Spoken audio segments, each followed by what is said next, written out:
என் அன்புக்குரிய சகோதர சகோதரிகளே, இந்த வேளையில தேன்கூடு என்ற இந்த சேனல் மூலமாக உங்களை சந்திப்பதிலே நான் மகிழ்ச்சி அடைகிறேன். இந்த நேரத்திலே உங்கள் வாழ்க்கையில எதிராக பெரிய பிரச்சனை ஏதாவது நீங்க சந்தித்துக் கொண்டு இருக்கிறீங்களா? அதை எப்படி ஃபேஸ் பண்ண முடியும், இதை எப்படி நம்ம ஃபேஸ் பண்ண போறோம் அப்படின்னு சொல்லி யோசித்து கொண்டு இருக்கிறீங்களா? உங்களிடத்துல தான் ஒரு சில காரியத்தை நான் பேச விரும்புகிறேன்.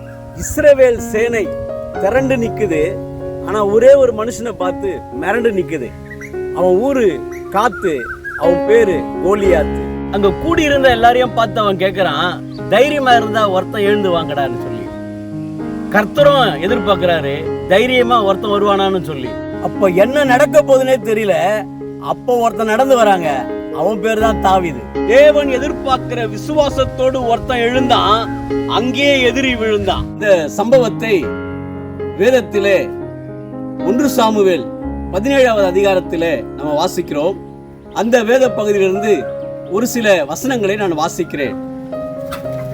1 சாமுவேல் 17வது அதிகாரம் 45வது வசனம் சொல்லுகிறது, அதற்கு தாவீது பெலிஸ்தியனை நோக்கி, நீ பட்டயத்தோடும் ஈட்டியோடும் கேடகத்தோடும் என்னிடத்தில் வருகிறாய், நானோ நீ நிந்தித்த இஸ்ரவேலுடைய இராணுவங்களின் தேவனாகிய சேனைகளுடைய கர்த்தரின் நாமத்திலே உன்னிடத்திலே வருகிறேன்.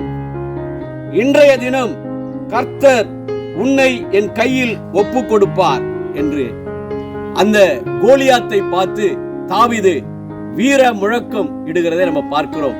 அது மாத்திரமல்ல, இதே அதிகாரத்திலே 49வது வசனம் இப்படியாய் சொல்லுகிறது, அவன் தன்னுடைய பையிலிருந்து ஒரே ஒரு கல்லை எடுத்து அவன் சுழற்றி கோலியாத்தை நோக்கி வீசி எறிகிறான்.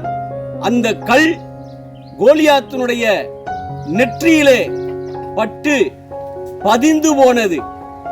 பதிந்த உடனே அவன் முகங்குப்புற மண்ணை நோக்கி அவன் கீழே விழுந்து மடிந்து போகிறான். இந்த சம்பவத்தை இந்த பகுதியிலே நாம் வாசிக்கிறோம். இந்த சம்பவத்தின் மூலமாக தேவன் நமக்கு ஒரு காரியத்தை கற்றுக் கொடுக்கிறார். கவனிங்க, கோலியாத்து அந்த நெற்றியில தாவீது அந்த கல் அடிக்கிறாரு, அந்த கல் பதிந்து போனது என்று அந்த வசனம் சொல்லுகிறது. பதிந்த உடனே என்ன நடந்திருக்கணும்? நமக்கெல்லாம் ஒரு சின்ன அடி அந்த நெற்றியில பட்டாவே நம்ம பின்னாடி அப்படியே திரும்பி விழுந்துருவோம், உடனே விழுந்துருவோம். ஆனா இங்கே கோலியாத் வசனம் சொல்லுகிறது, அவன் முகம் குப்புற விழுந்தான்.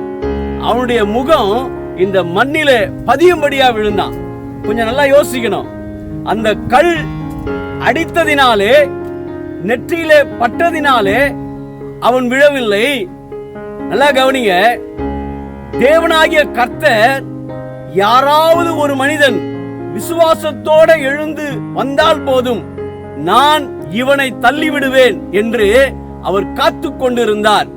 ஆனால் அந்த இடத்தில் நாம் பார்க்கிறோம், இஸ்ரவேல் சேனை திரண்டு இருந்தது, ஆனால் கோலியாத்தை பார்த்து மிரண்டு இருந்தது. ஆனால் ஒரே ஒருவன், அவன் சிறுவன், அவன் விசுவாசத்தோட அவன் எழுந்தான், எதிரி வீழ்ந்தான். நல்லா கவனிங்க, தாவீது அடித்த அந்த கல் கோலியாத்தை விழ பண்ணவில்லை. யார் ஒருவன் விசுவாசத்தோட எழுந்து வருவான் என்று தேவன் காத்து கொண்டிருந்தார். தாவீது எழுந்து வந்தான். தேவனாகிய கர்த்தர் பின்பாக இருந்து அவனை தள்ளிவிட்டார்.